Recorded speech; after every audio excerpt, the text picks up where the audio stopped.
Shoots and Score Hockey Talk, where we talk everything hockey. I am John. I'm Mike. I'm Chris. All right, gentlemen, let's go. Now, our first topic for discussion this evening is, let's go back to Tuesday night. Now, there was a ton of games on Tuesday night. One of those games was Nashville against the Anaheim Ducks. I was expecting a close game because, it's important to these teams. But it was not a close game. The Predators went to Anaheim and won 5-0. The Ducks had 43 shots, 0 for 6 on the power play. And then last night, just when I thought, maybe Anaheim's dead, the Ducks, they play the Sharks, another must-win game, and Anaheim goes and wins 6-1. So what I want to know from both you guys is, do either Nashville Predators or the Anaheim Ducks, do any of them have any real shot at advancing past the first round of the playoffs? And if you do think so, which team would have the better shot? I don't expect you to say, yeah, they have a 50% chance of advancing. I mean, I'm not expecting that. But what do you guys think? Mike, let's start with you tonight. Because I'm looking at one team, I'm thinking, must-win games. And like Chris was saying in our back and forth, must-win games doesn't mean anything. And I know he's right. But I was expecting at least a closer game here. These are important games for these teams. At least come out and, man, I'm frustrated. Mike, what do you say? Well, I think whoever plays Colorado is done. I don't think any of those teams, Nashville, LA, Anaheim, whichever team gets Colorado, I think they're gone. So the best hope, I think, for Anaheim and LA in particular is to finish third in their division and play either Edmonton or Vegas. I think that would be their best chance. But to go up against Colorado with the depth that they have, Makar's skated in a regular jersey today, so it looks like he's pretty much ready to come back. So they're not going to be missing any name guys out of their lineup come playoff time, and the depth that they have, they'll be the toughest team to beat for those three teams. So, like I said, best shot is to get Edmonton and Vegas. Their goaltending's been shakier than Colorado's. So, and Vegas looks like they're leaning towards Carter Hart now as their new number one. And the Oilers have Ingram, and he's day to day. So they haven't really said what the full nature of his injury is. However, if it's anything serious, which I don't think it is, it shouldn't be easy to beat Tristan Jarry. He gave up a pile again the other night. So that's my thought. Whichever team gets Colorado is going to be gone probably pretty quickly. So the best hope is for Anaheim or LA to get that third spot in the Pacific. Or, they might even finish higher than that because the points are so close. So we'll see what happens there. But, yeah, Pacific Division would be the best shot at advancing. Chris, what do you say? Do you agree with Mike here? Yeah, the Ducks, I know it's 1 point between the Ducks, Oilers, and Vegas. But I think the Ducks will probably be better off finishing second and third and playing one of those teams versus winning the division, and they'd be playing Utah Mammoth. And Utah Mammoth probably the best team out of those four teams. I think Ducks will be better off playing Vegas and the Oilers just because of their goaltending issues in both groups. We know they got all the talent in the world to win a cup, but this year both teams are stumbling, and mostly due to really bad goaltending. For Nashville, yeah, they'll probably they make it in. They'll be stuck playing Colorado. Colorado with the trade deadline, they're pretty stacked. They're three lines deep. Their defense 1-6 is pretty good. Still not a fan of the goaltending. If Colorado fails, they'll probably land on the goaltending on that team. But I would never say they don't have a shot. Right? We've seen historically, we've seen some big, really powerhouse teams lose in the first round. Sure, it does happen, but it's pretty rare. I mean, it's rare, but Nashville's got a goalie who can steal some games. Right, he has that ability. After the top 4 or 5 guys in Nashville, there's a big drop off there. It'd be it'd be quite a surprise, but never say never. UC Joros, he can steal some games from them for sure. Do you think that if they were out of Anaheim and Nashville, if they were to finish last and play Colorado, do you think that Nashville then would have the better shot at winning a game or more games than Anaheim would against Colorado? Uh, Just because the goalie might the be able to Ducks have steal more a game? talent. They definitely have more talent and probably more size. And their goalie, he's looked good in some runs, and other times he's looked bad. So that's the iffy problem in Anaheim. And I don't know how well defensively they really play. They're structure wise, right? Because they have so much offensive talent there. They could be giving up a lot of quality chances. I don't know. I don't know. I'd say that both teams would have the similar chance against Colorado. Okay. All right. Well, I wanted to bring that up. Like I said, I was a little bit frustrated watching these games. Oh, win 5-0, close game. No. Oh, win 6-1, should be a close game. The Sharks should be inspired. No. I'd say the Sharks are pretty much done. I mean, I know they're not technically done, but I mean, man, that was a tough loss the other night. All right.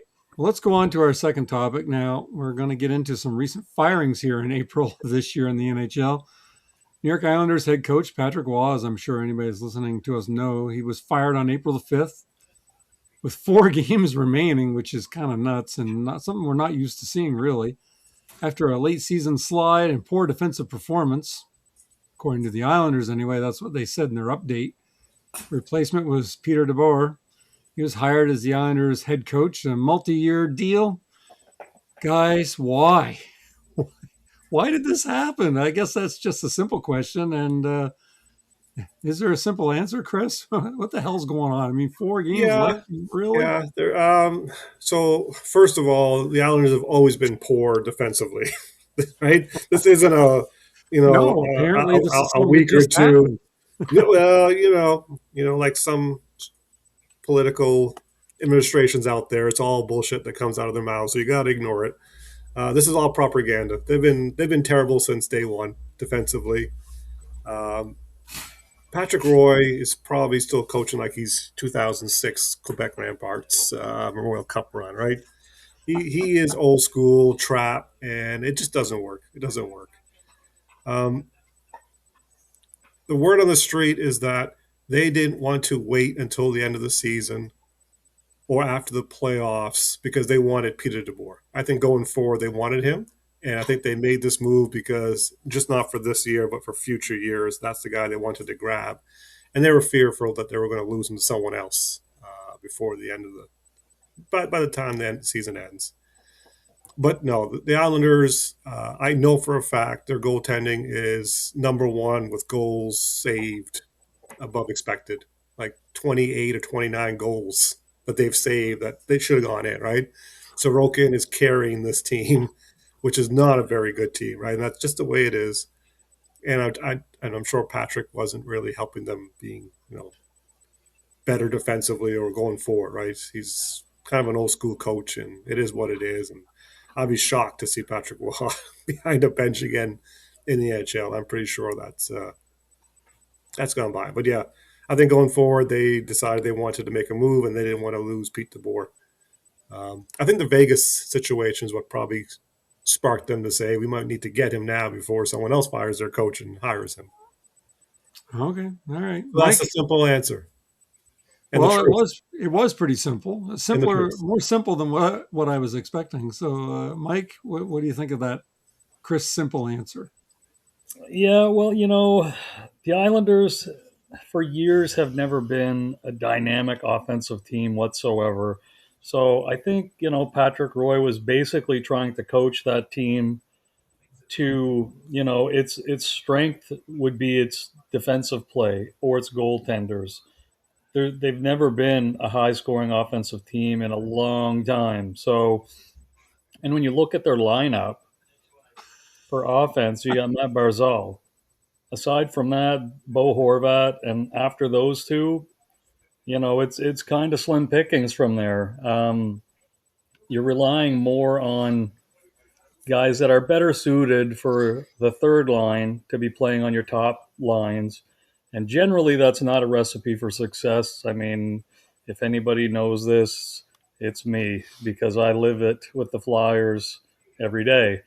Um, but so I think that's what Patrick Roy was trying to do with this team. However, once they started to lose, once they slipped out of that playoff spot and went on, I think, a 4 or 5 game losing streak, I think the alarm bells started going off. And like Chris said, they probably wanted to get Pete DeBoer, and they felt that this was the time to do it, and they didn't want to wait. And Patrick Roy is out of a job. And like Vegas, um, after the coaching change in Vegas, the team went on a little bit of a run. So I'm sure we're going to talk about that anyways after. But so Oh yeah.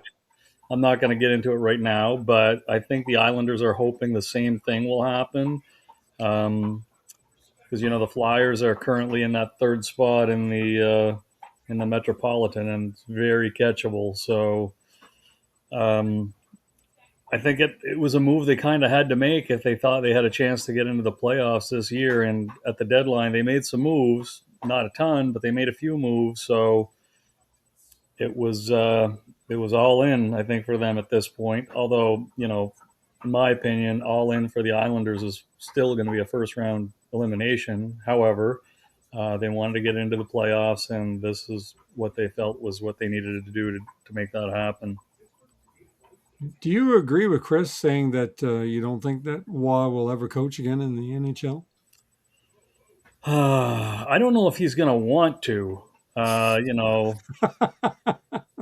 mean, I I I was surprised when Colorado let him go. To be honest with you, I thought he was their guy. Like, I mean, he was Joe Sakic's guy. I thought so. When they let him go, and then he was gone for so long before he ended up coming back with the Islanders. I don't know. I mean, you never say never, but Patrick's made his money. He doesn't need to coach if he doesn't want to. But if his heart is into it, then it's possible that there will be a team that's but Patrick's going to want to coach a team to win. He's not going to want to coach a rebuilding team, I don't think. My opinion. I mean, he's always been a guy that likes to win throughout his whole career. So tough to say. I can't see him going to a rebuilding team, but if some other contending team at some point wants to take a shot on him, it could happen. All right. Well, let's go to part B, and you kind of led us into it of this question. That's the Vegas Golden Knights. Now, the team fired head coach Bruce Cassidy in late March, despite him winning the 2023 Stanley Cup, which sucks, right? It sucks for Cassidy. Following a 3-5-2 slump, yeah, figures, right? Replacement John Tortorella, who's Mike's favorite, was hired as the Golden Knights interim coach. So far, this is working out. Now, I believe the Knights are 4-0-1 under Tortorella. They were 4-0 until last night. Yeah. Lost in, was it the shootout or overtime last night? I forget.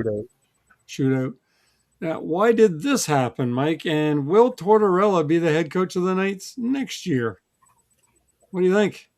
Well, I mean, why it happened, I think just, a different voice, I think, was what that team was looking for. I mean, Bruce Cassidy is a good coach, but there obviously had to have been an issue between him and the players, some disconnect for them to let him go and bring in Tortorella. So, I mean, perhaps, they wanted to get more of a message across, and Tortorella is definitely the type of player to do it. I don't know if you've seen any of his interviews that he's done since. Yes, of course. And, he's even said he's going to piss people off at some point. It's going to happen. That's how he is. Says he's not going to change, basically.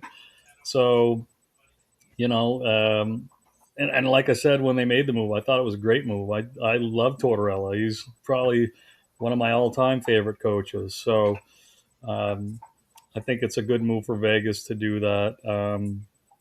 And what was the second part of the question again?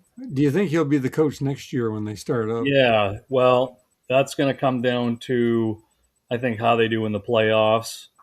If they do well, I'm sure they're going to offer him the job. If they do poorly, then they might just cut ties and have a nice day, basically. But I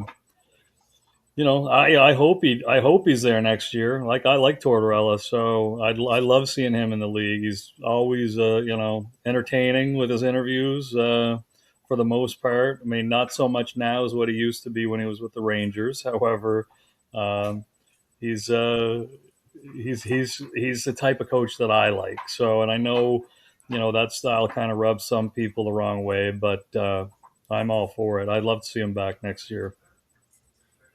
Okay. All right. Well, Chris, what do you think? Word on the street that people are reporting that the players were done with him as coach, and that's why they wanted to shake it up. And yes, I know they've done well since the coaching change, but look at the teams they played, right? Other than the Oilers, they're all non-playoff teams, so the timing was really, really good to bring in a new coach. Was surprised they lost last night. I thought they would continue, right? It was Seattle? Yeah. Seattle played, right? Yeah. Seattle, yeah. Is this going to make a difference? I honestly, I don't believe so. Like it's going to come down to goaltending with this team, right? Can Carter Hart take the reins and do well? I hope he does. I got my fantasy pool. I hope he does great. I hope he stays. And Vegas has a long run, but I think I'd say Carter Hart and how he plays is more important than what Torts does. Changing systems or helping or pushing along their star players, whatever it might be. That Cassidy, for some reason, couldn't get done here. But I think it's a goaltending problem more than a coach's problem there. But Right. I don't think Tortorella has time to really change much. I mean, maybe he can I doubt it. Yeah. change a little thing here or there. I mean, but you can't get anything major. Not No. now. He Just don't have the practice time. You don't have, yeah.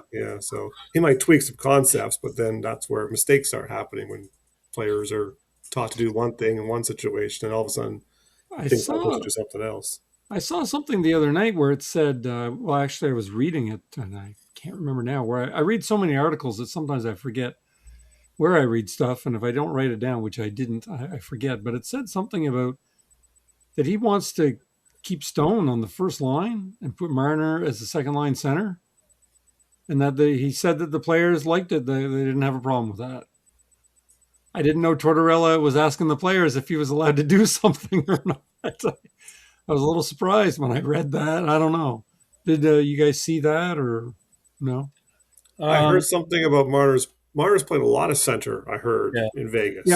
Yeah. So they're comfortable, and I think he said he'll do whatever it takes, for the best of the team. So that I'm aware of, but what you just said, no, I didn't hear that part.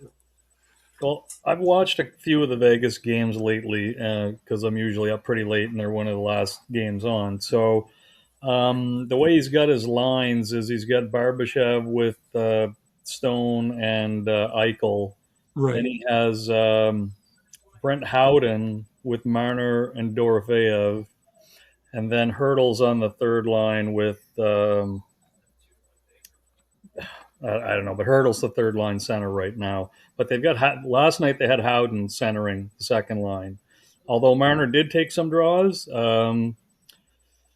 more so when they had some of the, I don't know if it was in the defensive zone or whatnot right offhand, but he did take a few draws last night, but Howden was generally the guy taking the draws, and Howden's generally the third line center. So he kind of switched that up a little bit because it used to be Hurdle playing with Marner and Dorofeyev, so he switched that up a little bit. But he's maintained the power play the same way, the 5 forwards on the first power play line. So, but yeah, so I don't know.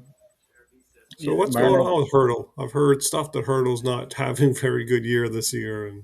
Well, he was having a really good year, and he's really slowed down the last month or so. Since the Olympics, basically, he's kind of slowed down. But maybe he's playing hurt. Having a pretty good season prior to. Yeah, I heard rumblings that have been disappointing, or he's had some of the issues with Cassidy, right, and one of the whipping boys in that team. But all right. Well, let's go on to our third topic. I know we're going to come back to something else that Chris and Mike were talking about there over our chat the other day. But let's go Foreshadowing. what's that? Foreshadowing. Just a little bit. Well, sort of leaving it in the air. But our third topic is the Utah Mammoth. Now, we never talk about Utah, so I wanted to bring them in here. They're 41, 30, and 6. They've won 4 in a row, 7 and 3 in their last 10. Is this the team Edmonton should want to play in the first round of the playoffs? And is this the team that the Mammoths should want to play in the first round of the playoffs? Now, they had a nice 6-5 win against Edmonton on Tuesday. The teams were scoring goals back and forth like crazy. I don't know what the hell was going on there, but at least it was close. Guys, what do you think? I think any of those teams would prefer to avoid Utah, to be honest with you. But maybe finishing second and third is probably the best scenario for those teams in the Pacific, because finishing first and then getting Utah. I mean, Vejmelka has been a pretty steady goalie for most of the season. So if you're looking at goaltending between Vejmelka and the teams in the Pacific, Utah has the advantage. When you're looking at depth as well, Utah is pretty strong when it comes to their scoring. Like, they've got 3 solid lines, and they got some good grinders there as well. The defense chips in a little bit. Sergachev's their main guy. However, they've got Dursey, and then they traded for Mackenzie Weegar at the deadline. So Utah's a team that I think these teams want to avoid. So maybe that's why they're not winning. Maybe they just want to finish second and third in their division. Who knows? It's fine if they don't win, as long as they don't miss the playoffs. But if we're looking at the Pacific Division teams, who I think probably has the best chance to beat Utah, I would have to say it's probably Vegas, in my opinion, or Edmonton. But I would lean towards Vegas being able to be the team that could possibly beat Utah. Although I think Utah is probably going to be the favorite going into the playoffs against whoever it is they're playing against. Okay, Chris, what do you think of that? Yep. No, Utah will be favored, I think, against any of the 3 Pacific teams. Because analytically, they're in that 6 to 9 type of spot, right? For whatever stats you want to look for, expected goals for, goals against, all those things. Utah is a top 10 team, and those other teams are not. So, yeah, I'd be surprised if Utah is not listed as favorites. The only thing that goes against them is they don't have home ice, right? And I'm sure on the betting lines and stuff, that'll knock them a little bit, which might make it even. Did they play well at home? I never noticed their home record. Yeah, they're pretty good at home too. Yep. But yeah, like Mike said, goaltending is better. They've got a lot of depth. They got some high-end talent. The defense might be the only. They're average, right? When you look at their 1 to 6 defensemen, I wouldn't say they're awesome, but I wouldn't say they're terrible. But they've done the job. And they're playing the Central, right? They're playing tougher teams, and they got more points and a better plus minus and everything compared to the teams in the Pacific. So, yeah, in my mind, Utah would probably be the favorite in my mind for any of those 3 teams. And if it's Edmonton, then Edmonton's going to beat them because I'm going to choose Utah, and that's what Edmonton does. Well, that was last year and the year before. Maybe not this year, right? Maybe not this year. But yeah, no. Whoever wins the Pacific there and they get all excited, they got Utah waiting for them. Yeah, it's probably not a win. Okay, all right. Well, let's go on to our 4th topic, and that is the Penguins at the Flyers. That would be the matchup right now if the playoffs started today. This can change, obviously, as the season comes to an end. We only have a few games left. But what I want to know from both of you is, can the Flyers beat Pittsburgh in a 7-game series? What are their chances? Now, Chris, we're going to start with you. Well, you're going to start with me. See if Mike, agrees with what you say. What do you think? Okay. So don't say what Mike wants you to say. Say what you're thinking. Well, we know it's the Battle of Pennsylvania, and there's a hatred between the 2 teams. There is. Players have changed. I know the Flyers now have Porter Malone in the lineup, and they've added some other guys. The goaltending, you kind of have to lean towards the Flyers. Vidar versus Skinner. I would. Yeah, Pick the I think Flyers you got to now, then. lean just based on this year's play, right? Not even Skinner in the past. What he's done, made the Stanley Cup Finals twice. You kind of have to lean towards Vidar. Uh, Flyers, man, or no, Pittsburgh. They score goals, and who's got 30? Mantha, right? Mantha's got 30 goals, Yeah, right? I This is crazy. They've think got they some have the guys scoring that shouldn't be scoring, and they are. I think they have the Pittsburgh's third or definitely fourth most. overachieving. I think they have the third or fourth most goals in the league. Yeah, yeah, they're overachieving a little bit offensively. There's no doubt about it.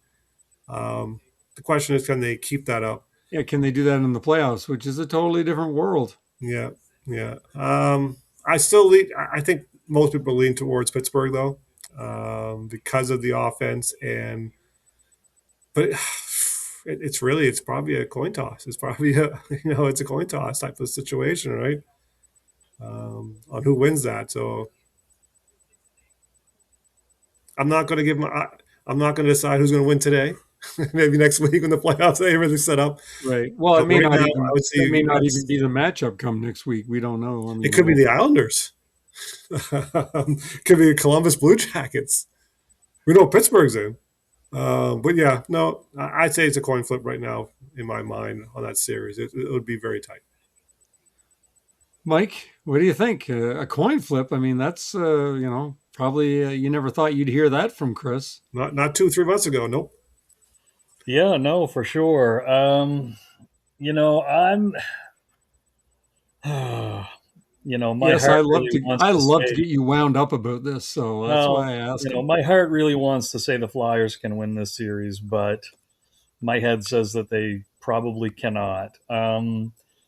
Yeah, they've got the edge in nets for sure, I think. But Vladar is prone to have a stinker every now and then. Like last night, he got lit up by the Red Wings. So, but the thing here is the offense. When you're comparing offense, Pittsburgh is the clear favorite here. They've got two scoring lines, and their third line chips in. The Flyers, inconsistent with the offense. I mean, their power play is not good. The defense chipping in to help out, not good. Pittsburgh's got Carlson and Letang. So, I mean, Letang isn't the Letang of old. However, he's still a better offensive defenseman than anybody the Flyers have. And Erik Karlsson has really stepped his game up the last couple months. So He looks really good out there, and he's been getting a shit ton yeah, of points too. exactly. So, and Pittsburgh's going to have home ice advantage. The Flyers generally struggle in Pittsburgh and play better in Philadelphia. So the home ice advantage is going to have a bit of an effect here if they play each other. So I think Pittsburgh wins the series if they play each other. I think that they're probably a 65% favorite, maybe 70. And I would hope that the Flyers could beat them, but I really don't. I really don't see in a 7-game series them being able to stop Pittsburgh's offense for that first through 7 games, and it probably won't last 7 games. However, I just can't see it happening, unfortunately. So, yeah, I think Pittsburgh has the edge. Okay, all right. Well, I wanted to wind you up a little bit. It looks like I wasn't able to do that. Well, it's not as easy when you've seen the Flyers have these stretches of good play, and then they'll have these stretches of really bad play. So I'm hoping they can get in, though. I'd like to see them make the playoffs and at least have the rivalry series going once again. But Right. Which is why I asked the question, because it just so happens that if it did start today, it would be Pittsburgh and Philadelphia playing, and they hate each other's guts. They've got to keep. I think they got to keep the Islanders away more than Columbus, because I think the Islanders, all their games, I think, are home games left too. So that'll kind of work to their favor. Whereas the Flyers, out of their last, they've got 2 home games left and 2 road games. So they've got to keep the Islanders out. I'm not overly worried about Columbus at this point. I mean, they've really struggled the last 2 weeks pretty much. Yep. They have not done that well. So, but anyways, we'll see come next week. Big game is going to be the last game of the season. Flyers against Montreal. So hopefully the Canadians will mail this one in now that they've got their playoff spot. Caulfield's got his 50 goals. Maybe they'll put Montembeault in nets for that game. That'd be a nice little treat. Well, you see, don't forget, you got Carolina Hurricanes coming into town on All Monday, right, that's guaranteed point night. We don't got to worry and about Carolina, they're mailing it in, and they still won 7-2. Guys last night. So It I has forwards like expect 16, guys, 17, and 18 out there, and defensemen 9, 10, 11, and they're out there still winning games. I expect the guys they rested last night to play next game, and then I think they'll probably rest Jarvis's line next game, and then Yeah, Philly might not get the top line, but what's that? hey, Philly might not get the top line, but they're going to get Stankoven line. Stankoven, Stankoven, Taylor Hall. Taylor Hall, Taylor Hall. Jackson Blake. Did Taylor Hall knock 10 years off his age out there lately, or what? Well, when you're playing with two talented young guys, he knows he can play. He's got to play. He's got to bring All it. right. All right. Well, let's bring it to the Hockey Profit segment where I say you two are the Hockey Profits. So are you guys ready? Yep. All right. Number one, Chris, do you like potentially facing the Senators in the first round? Is that a good draw for the Canes? Hell no. It is not. Like, of all the potential teams that could play, they're the one team. No. You don't want to play the Ottawa Senators. And What? Come on, Allmark. He can let in a whole bunch of goals. You never know what's going on, right? oh, that's maybe the one weakness, Achilles heel they have, right? I guess when I started attending your show here and being one of your boys, I've always pushed analytics, right? And the Yes. Ottawa Senators, like from an analytics standpoint, it's Colorado, Tampa, Carolina, and the Ottawa Senators, right? They're right there, right? They didn't don't have give up.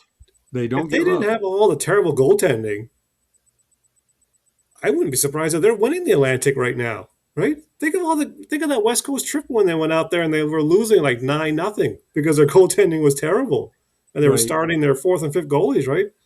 But analytics, they love them. They love this team. I think Brady Tkachuk is like 60% expected goals when he's on the ice. That's a scary team. I want Boston really bad. I take the Flyers. I take the Islanders. I take Columbus.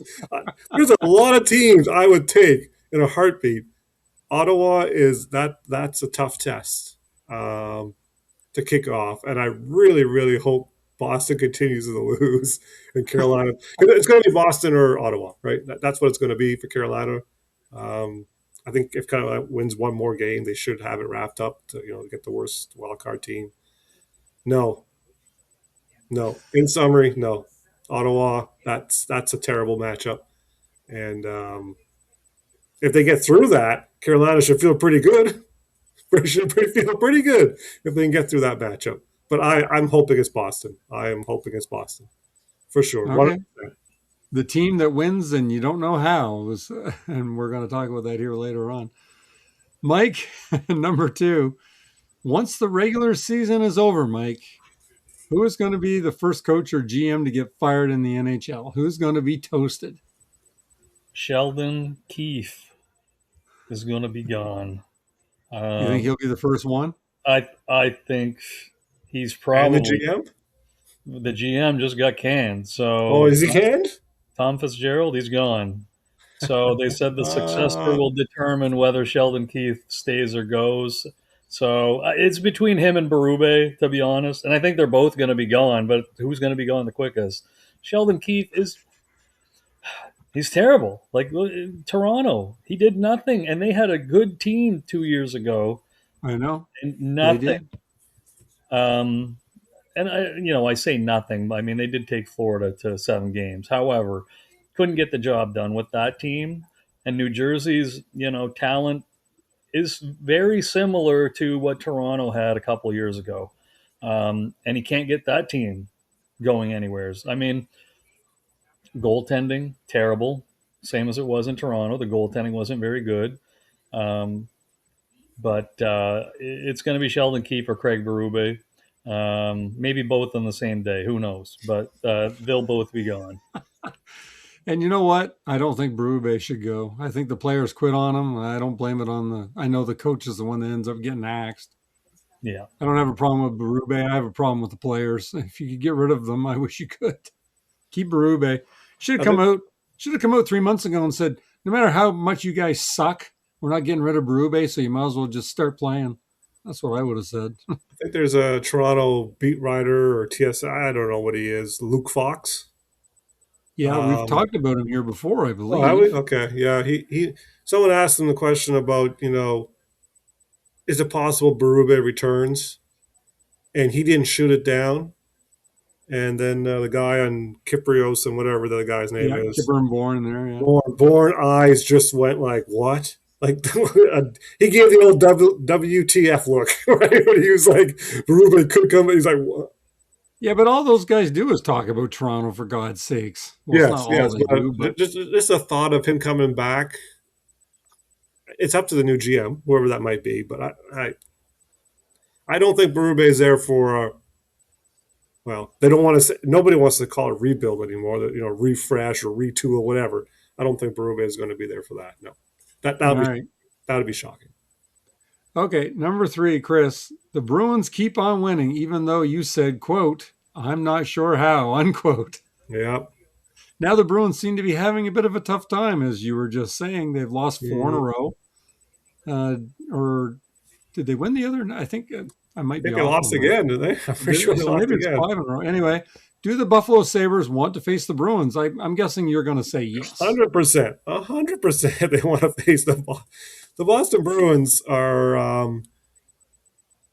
When you look at some analytic scales, they're in the lucky category, right? Well, you sent the post, you shared it. I mean, I'll make sure that I put it on the, and you didn't even know this question was coming, and you shared that because I don't share. No, because I was looking at myself, right? Carolina, Ottawa, because I knew Ottawa was up there, and I just wanted to verify. I'm like, look at Boston, I'm like, yeah. No, I'm not surprised. They're in the quadrant where they're just, and then Jay Fresh, right? Yeah, and he came out with a post today. I don't know if someone asked the question, right? And I'll just say what it says on his tweet. Does anyone actually rate the Bruins as a team, or do we all just agree that they have a good star? They have good star power, but are otherwise a paper tiger with a great goalie and some hot shooters, right?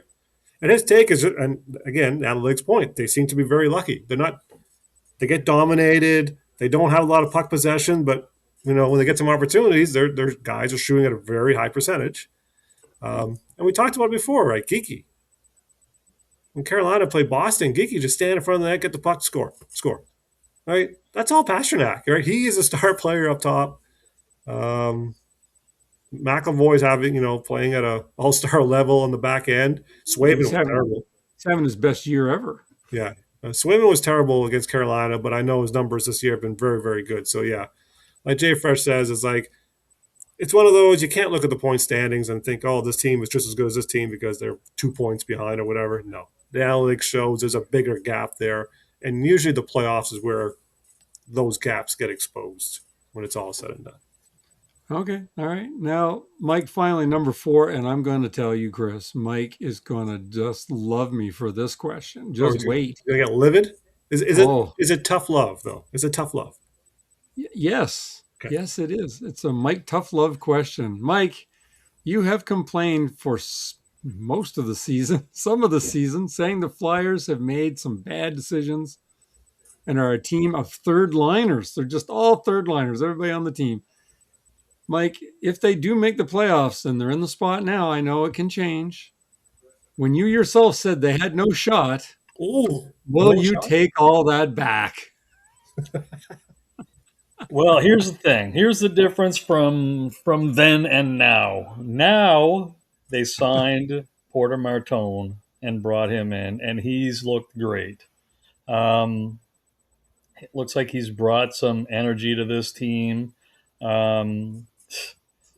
Shooting the puck is exactly what the Flyers need. And I've been saying it for years. Shoot the puck in the high danger zones. Don't pass down low. Shoot the puck. Porter Martone is going to shoot the puck. He's not passing it to anybody over in the corner or in the faceoff circle. He's shooting when he's in the high danger zones. This is exactly what the team needed. And I'm hoping that this is rubbed off on some of the other guys. I mean, Tyson Forster's back. He's shooting. He's playing well. Um, Tippett has played better over the last couple months. I know I mentioned it there a couple weeks ago that he's played better, although he's very streaky. But when he's on a hot streak, he's pretty good. The third line seems to be playing well defensively. Noah Cates is taking over as the third line guy there. That's Mitchkov starting to get some points. So he it is. just seems that since they brought in Porter Martone, he's only been there, I think, for 6 games or 7 games or whatever it is. But the Flyers' record, in those games, I think they've lost once, maybe twice. So Vladar's been playing pretty good as well. Urson's actually looked decent in the games that he's played. So yeah, I don't know what they did over the last couple of weeks there in Philly to turn this around. And like I said, I think it's the attitude of shooting the puck more often, in some better shooting chances, which has helped. So I'm glad it's about time. It's funny. It's funny you bring it up because in one of the other hockey pools we've got like a group chat or whatever, and I'm same thing there. I take the Flyers to task pretty good, and they're like, "Oh my God, this is a change! Like now you're hyping them up. Like what's going on?" And I'm like, well, you know what? They should listen to our show, and they would know. I mean, it just baffled me all year. I mean, the power play's been terrible, but yet they were keeping it the same power play game after game after game. Doesn't work. Still doing it. Now they've changed it up a little bit. They've got Martone on the power play, and he's not hesitant to shoot the puck whatsoever. And it creates different opportunities. The players are moving around more on the power play. And like I said, the power play is still not great. It's not anywhere as close to what some of the top teams are, but they're starting to get different looks at the net by being a little more mobile instead of just standing in a spot and passing the puck around, because that's generally what the Flyers power play was. Pass it around, pass it around, pass it around, shoot from not great angles. Now they're actually moving around a little bit more. Zegras is, very mobile when he's out on the power play. He's always moving around. Martone, same way. And so, it's great to see this change. I'm hoping that they can keep it going and get that last playoff spot. And hopefully moving forward, this is going to change the direction of the team for the better, into being a more offensive team as opposed to trying to grind out games and win by a goal. So, because that's generally what the Flyers do. As you can see, with the amount of overtime and shootout wins they have this year, that's what they've done. Grind out the games and win by a goal, generally in overtime or a shootout. So hopefully this is a change for the better, like I said, and let's hope. So I saw Martone, and I forget which day it was that he was in the. They put him for the shootout, and he scored, right? I don't recall, to be honest. I'm pretty sure he scored in overtime his first goal, which was a game-winning goal. Oh, maybe that's what I'm thinking of. Yeah, they had a 5-on-3 in overtime against Boston. Oh yeah, okay. They rarely beat Boston, so I was pretty happy with that. Right. Well, I have to bring that up. I mean, I see questions like that sitting out there, and I can't leave them. I have to ask those questions because, I just wanted to know if you still thought it was a team of third liners if they do make the playoffs. But I see where you're coming from now, so that makes sense. Just to add to that, yeah, they've basically added 2 players, right? Porter Malone and Tyson Forster's back. And they're easily top 9 guys. Some people might say those 2 are top 6 guys, right? So they've added some talent in their forward group here at the end of the season. So that definitely helps with a team that is trying to win games 2-1. Now they can try to win games 3-1 with extra little firepower. So I want to know if there's anything else you guys wanted to go over tonight. There's a couple other things I wanted to mention, and I know that Chris is dying to mention something. So go ahead. Yeah, let's talk about Ronnie franchise, right? The Hartford Whaler, great. 2-time Stanley Cup winner with the Pittsburgh Penguins. Franchise player for the Whalers, right? Captain for many, many years. Great player. On the GM side, most underrated player in the NHL. Consider him most underrated when he won those cups with Lemieux and them. Him and Larry Murphy, most underrated defenseman. Hey, Whitey. Larry Murphy, he was so slow. He looked like he sucked, but but as a GM, it just shows you just because you play the game doesn't mean you can do that part of the game, right? I wanted to talk about how he was probably very mid. And then when I really kind of went through it, I'm like, he was less than mid. He wasn't even an average GM. He was less than that, right? 14 years and 1 playoff appearance, I believe, is the numbers for him. Ouch. And the first 8 was, of course, in Carolina. And then when Tom Dundon took over, they had their talks, and obviously Dundon's like, yeah, you're not him. So we're going to move on from you. And it was great, right? Because Carolina, ever since then, they hired Brendan Moore and they've been in the playoffs, right? There's some, Ron Francis lovers, Eddie Olchuk, who's been very anti-Carolina ever since Ron Francis got the boot. And he says a lot of, lies and crap about Carolina when they play. And he kind of likes to talk about how Francis built that team. Right? They've been in the playoffs. Yeah, but that's Francis's team. It's Francis's team, right? And he likes to say stuff like that. But when you look back and you pull back the curtains, and I know because these are articles that I read back in the day in the drafts, right? People like to say, "Oh, he drafted Slavin and Pesce and Aho and all these guys," right? And I look at it, I'm like, okay, 2014 draft. He told his guys, Tony McDonald was the head scout. I met him once in Halifax because Carolina Islanders played, and I talked to him for a little bit. And he tried, he was telling me how great Raleigh was, and I did go a couple of years later. But anyways, Francis told them draft a defenseman. Carolina had the 7th pick in that draft. That draft has so many great forwards that came out of it, but Francis said draft a defenseman. So when I look at it, I'm like, you took Pesce the year before. You took Slavin 2 years before that. Are you telling me you didn't understand what you had already in the prospect pool? Francis didn't get that.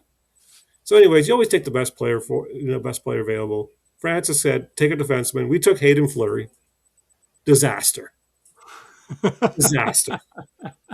Very next player, William Nylander. His father played in Hartford. There's not a better match than getting another Nylander in Carolina. No, take a defenseman. Next player after that, Nicholas Ehlers. Well, at least now Ehlers is on our team. Took a while, but finally we got him. And then we know that Larkin went, Pasternak, loaded. It was a loaded draft. Wasn't Konechny? Was that Konechny's draft too? Yeah, it could have been Konechny's draft here too. A lot of talent. We took Hayden Fleury because he wanted to get the prospect pool. Next year, we got the 5th pick in the draft. He took Hanifin. Now, that's probably best player available because we already had Fleur, we had Pesce, we got Slavin. He takes Hanifin. And then the second round, he says, get me a forward. He didn't choose Sebastian Aho, right? He didn't pick Aho. Tony McDonald picked Aho. So why Ron Francis gets all this love when he's not involved with these decisions? Aho wasn't even in the Hockey News' top 75. I remember when they picked him, I'm like, who the heck? I'm going through it. I'm like, who's this guy, right? Trying to go on the internet. Who's this Aho guy? Everyone said, 3rd, 4th round guy. We took him the 5th pick in the 2nd round. Anyways, and then, of course, the second piece is the trades he made. There is a website. You can see all the GMs and all the trades they made. I remember back in the day, people, when he was fired, said, He never made a trade to move forward or back, right? Maybe you lose a trade. He always traded for draft picks, right? He traded guys for picks, or he traded picks for guys. There was never a true, hockey trade, right? Players for players. Of course, as soon as they got rid of him, what did Carolina do? They made the Doogie Hamilton for for Hannafin trade, right? And then Carolina's been in the playoffs ever since, right? Francis in Seattle. We knew they weren't going to get the Vegas treatment, but he still did a terrible job. And then the guys he's brought in, again, it's the same MO. Oh, we'll trade draft picks for a player, or we'll trade our player for draft picks. Again, never making a home run move, never trying to move the needle. He's going to be known as somebody who played it too tight to the vest. And the results are what you expect from someone who does that, right? So, Played it too great safe. hockey player, below average GM. He's not even mid. He's below mid. It is what it is. I'm assuming he's going to retire. I don't know why anybody would bring him in. Maybe as an advisor role, just to ask, hey, could you help us be mid? Okay. Other than that, I don't know why you're bringing Ronnie Franchise in to do anything. But anyways, that's my rant on him. And yeah, Eddie Olchuk's I could say some words about him, but he's a prick. And he's a big-time hater of Carolina because, Ronnie's his friend. And he took all the shots he could. But most of it is lies and BS, and it is what it is. Mike, do you have anything to say about Ronnie Franchise? Well, Chris kind of went on a little bit there, so Yeah, I'll just more so. I wasn't as familiar with this time with Carolina as much as Chris because he follows the team far more than I do. But with Seattle, like that expansion draft, like I didn't understand what he was doing. Like a lot of these players that he picked are AHL guys, and that's all they were going to be. You needed to build a team with something, not picking AHL players throughout. I think from the Flyers they took Tanner Lazinski, or I think that's who it was, and I'm like, that's no loss. They could have had better players than that. And I get that they didn't want to take on any, ridiculous contracts and stuff like that. But this was an AHL team. How they managed to make the playoffs for 1 year, I don't know how they did it. But it's going to be a long while before they make the playoffs again. Just to quickly add, they didn't want to take on any bad contracts because Ron Francis wanted to give out the bad contracts himself. Gruber, the goalie Gruber, Chandler Stevenson, just throwing terrible money at terrible players. It's like brutal. The one good one that they got was Vince Dunn. I think they got him in the expansion draft. Mm-hmm. Yeah, and he was probably the best guy they got.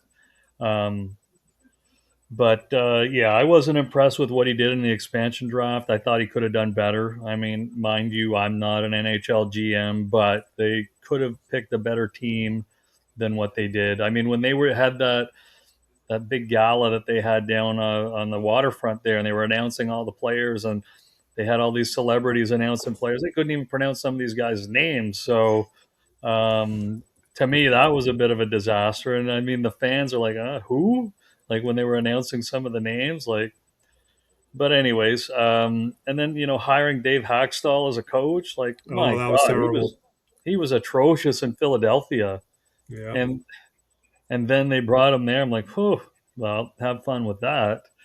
And then the team's been mediocre at best ever since. They had that one good year they made the playoffs, but those years are it's going to be a while. They've got no superstar player in the pipeline. They could have had Connor Gauthier. No, they took Shane Wright. Yeah, the drafts have been average at best. And the worst thing about all this is it looks like Jason Botterill's taking over. Oh, and terrible. If there's anybody worse than Ron Francis, it's Jason Botterill. He ruined the Buffalo Sabres. And they're going to bring him in? I don't get it. How these guys manage to get jobs. Jason Botterill, like, look at his line of work. How is it even possible that he's under consideration? baffling. But anyways, that's my rant. Not so much as Chris is, but yeah. All right. Okay. Well, I want to go over a few other things here fairly quick. I was reading an article and I don't remember who wrote it, but it was saying that the throw in Colton Dock to the Edmonton Oilers was a great pickup by them from Chicago. You guys have any thoughts on that? Nah, not really. He's a depth guy. He'll Well, be that's what lucky I to be in said. the lineup, I think, for the playoffs. But The TSN trade deadline was a disaster of stupidity. Well, I know Like it was. they just fell over each other for the Braden Shen deal to the Islanders, acting like it was Wayne Gretzky reincarnated to go to the Islanders. It was ridiculous. And then that Oilers trade for Dickinson, and I'm like, oh my lord! Like there's big time biasness for Canadian hockey teams and Canadian players, and that whole panel is all they're all Canadians. If you notice, they're all Canadians, Oh and yeah. when one There's of like their boys from Mississauga gets traded, it's a love fest, right? and It's there's like terrible. 15 of them on the panel. Yeah, Jumping. and then they're basically all just follow each other, like a bunch of sheep and say stuff. But yeah, no, Colton, no, sorry. Yeah, big body, great. Couldn't play for Chicago. Why is he going to play? Yeah, I that's don't. what I mean. If he's such a great player, why the hell would Chicago let How a can Chicago? 22-year-old go? Yeah. And the other thing is the Montreal Canadiens. I mean, Yeah, Caulfield got his 50th. You must be Caulfield got happy. his 50th the other night, just like I said he would. You guys didn't agree with me a month ago. I just thought 6 weeks 22% ago. shooting percentage just is not sustainable. Eventually, it will come down. Probably playoffs, but it will come down. And Suzuki, I believe he has 98 points. Yeah. So Well, he's playing with the 50 goal scorer. How could he not get 98 points? I think it's somewhat the other way too. But I'll tell you, Caulfield, that guy's got a good shot. He does have a good shot when he gets in tight there. Mm-hmm. He knows how to put the puck in the net. There's no doubt about that. And I don't know if you guys remember, but a few weeks ago I was saying, yeah, do you think that McDavid could get 50? And I see now that he has 47. Yeah, he's scoring a lot of goals for them without Drysdale. Yeah, but I mean, I'm sure that he will not play that last game, and I don't know if he cares if he gets 50 goals or not. He probably doesn't. He's had 50 goals before. I don't know if it means anything to him or not. So, but anyway, I that's all would right. think that McDavid would probably want to play, but I think the team wouldn't want to risk him playing and getting hurt. So that'll be a discussion to be had, I think. What But is Leon Draisaitl's status? Is he supposed to be back for the playoffs? they said possibly in the first round is the latest. Possibly. So he's not even guaranteed to be back, huh? Well, they said they expect them to be back at some point in the first round. So, Who knows? Who knows? All right. Is there anything else you guys wanted to go over, or is that it for tonight? Well, I mean, I know you guys just brought up Cole Caulfield getting 50 goals, but you guys got to understand that in that draft, like Cam York was picked right before 14th, Cole right in front of Caulfield. him. How? Baby. Yeah, I mean, Power to the under 6 footers. Power. Cam York might be lucky to get 50 goals in his NHL career. So Ooh, that's a stretch. Ouch. that is probably a stretch, but I just every time Caulfield scores, I just shake my head at how the Flyers, Chuck Fletcher, complete moron, bypassed offensive talent to pick Cam York, thinking that he was going to be a number one defenseman. That's another guy, right? He was terrible in Minnesota, and he somehow was able to slide right into Philadelphia. I remember telling you then, I'm like, how did he get the job in Philadelphia? I was not a fan of it either when they brought him in. And that's the Jason Botterill, before Jason Botterill, right there. And this is what I don't. And I know Chuck Fletcher's got a job somewhere in the NHL with another team. I don't know right. I think he does. Yeah. How? Like, I don't understand how these guys that have destroyed franchises for years, nepotism and old boys club. Yeah, it's a lot of the old boys club. You guys need some voodoo dolls and some pins that you can stick in them. And but I mean, do these presidents and owners of these teams not have a look and say, you really want to bring in a guy that's destroyed 2 franchises to be part of the franchise? Most of these guys are too busy counting their yachts, traveling the world, and they're just like, I've got Jim Bob here. Jim Bob is, he knows everybody in NHL. He'll give me some names and we'll go through it. And that's the old boys club. I'm like, well, this is Fletcher guy. He's, I've been friends with his dad forever, and he got me a job in Toronto, and blah blah blah. And that's how the system works. Yep.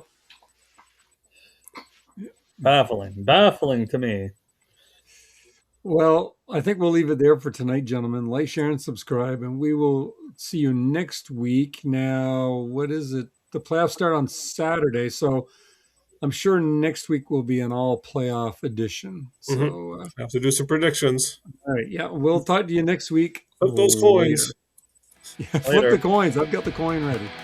I've got the double-headed coin ready there, the double-sided. That's all you need. That's all you need to win a hockey pool. Flip the coin. All set to go. All right.